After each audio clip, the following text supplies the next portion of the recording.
All right, hi guys, welcome back. So being black and feminine, I feel like there's very little intersectionality, and I want to talk about the two identities of being a black woman and being a woman.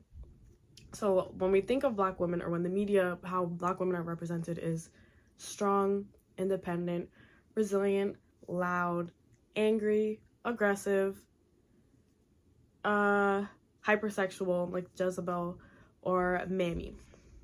When we think about and that's like the stereotypical black woman versus the stereotypical woman without like raceless woman, innocent, gentle, like kind of incapable, quiet, sensitive. Do you see how these kind of are the antithesis of each other?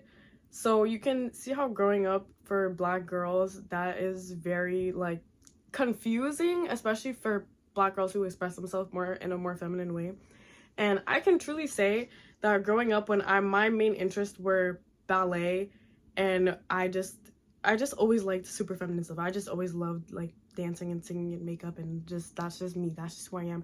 I can say having those interests, whenever I was around other, well, I want to say other black girls, but older black girls or older black women, they'll be like, "Oh, you're such a white girl."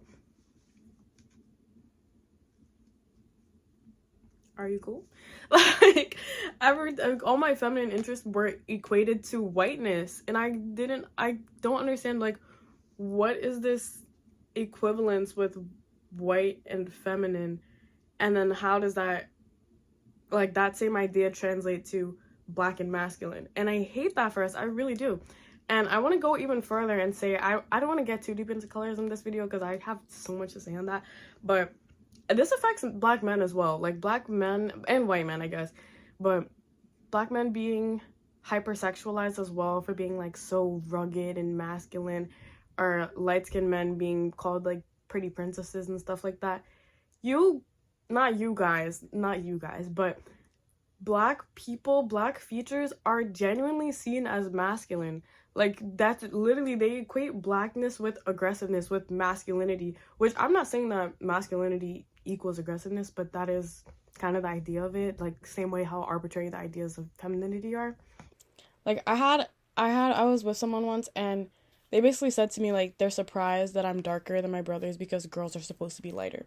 Like, on a fundamental level, people associate blackness with masculinity. Like, genuinely, our features, everything about us is not associated with womanhood. All the traits that are given to black women are all the traits of masculinity, pretty much, are not getting masculinized when they're super duper feminine. Like, they're not getting masculinized for something like skin color and hair texture. I just think that is so like, ugh.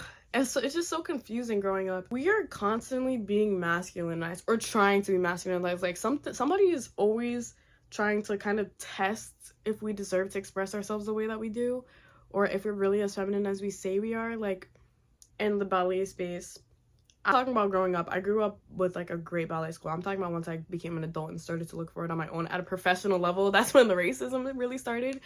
But I was always assumed to be a lot stronger than everyone else, even when people were visibly stronger than me. Like, sometimes when it would be like men and women dancing, and I would get grouped in with the men because I seemed strong.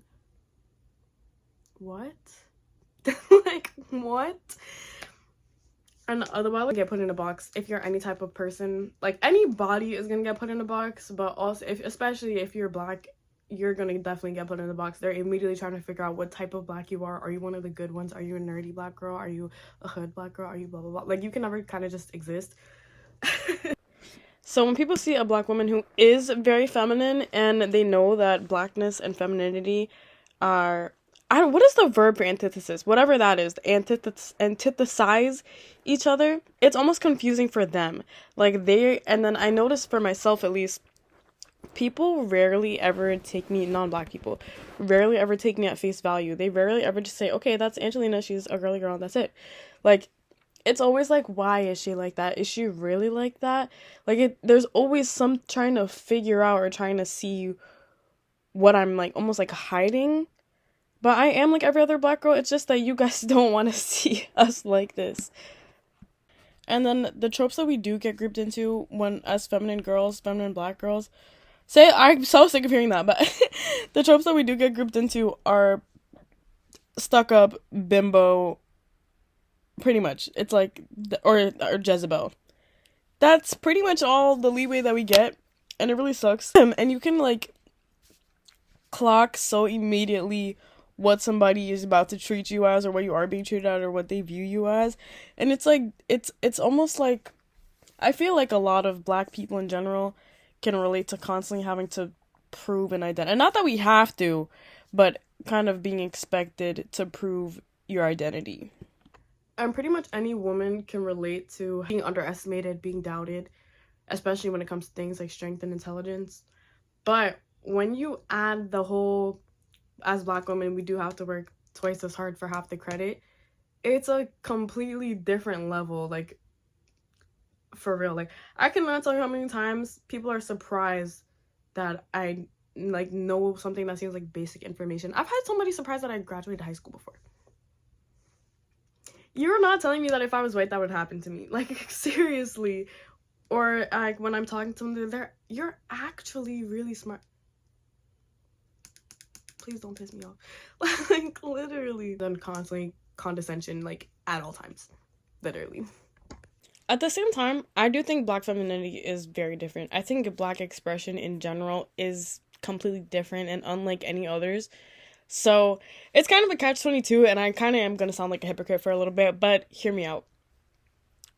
As black people, we have fought for so long, and I would never want to hide my strength, my resilience, or my willingness to fight for myself or to stand up for myself in the name of I want to be feminine. And I think that's the sentiment that I kind of hope that's a sentiment that most black women feel. We fought for this. Like, our ancestors literally fought for this. Not even our ancestors, our grandmas and moms fought for this. So it's like, why wouldn't I embrace those parts of me? And I think those, like, embracing that part of our black identity is often associated with taking away from our feminine identity. And I think that is where we need to kind of separate ourselves from other conversations about femininity. The whole young ho trend, I think we fail to realize that we are the first generation of women with this many rights, with this many, like, freedoms to express ourselves the way that we need to sometimes. Like, we don't have to stay in abusive relationships because they're paying the bills. Like, we don't have to put up with somebody, like, cheating or anything. We have our own autonomy, and I think that is such a new idea, but it's something that as black people we fought for so long, and as women we fought for so long. So having those both together, it's like, no, you are not going to take my voice away because you tell me it's feminine to not complain. Femininity in itself is kind of an arbitrary idea anyway. Like, in recent years with this whole rising conservatism nonsense, I've seen so many femininity coaches and everything basically tell you guys to be bums. Like, to be honest, like, why would you sit here and tell a 20 or 19 and 20-year-old girl, oh, you can just get a man to take care of you. You don't need a job. What in the propaganda?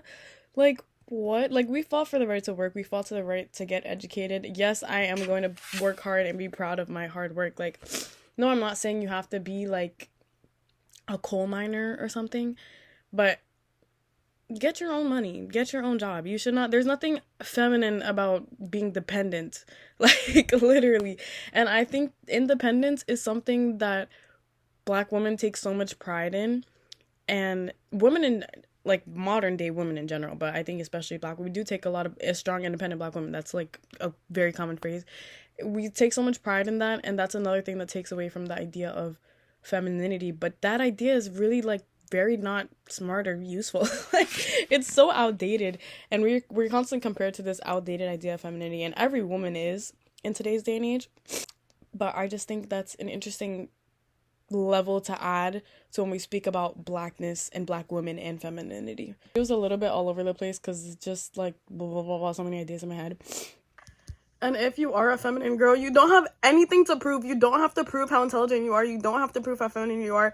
You know you're that girl. You don't have to prove it to anybody else. They know it, they see it, and they're hating, okay? Say, if you are a girl especially black girl, and you feel like you're not feminine enough, you're literally a black girl.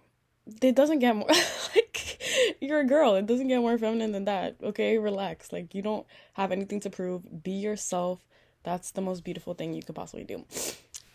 Thank you so much for watching. I would love to hear you guys' thoughts. I am so sorry about the quality. I had to finish filming on my Mac because the storage is not storaging right now. But vlog coming soon.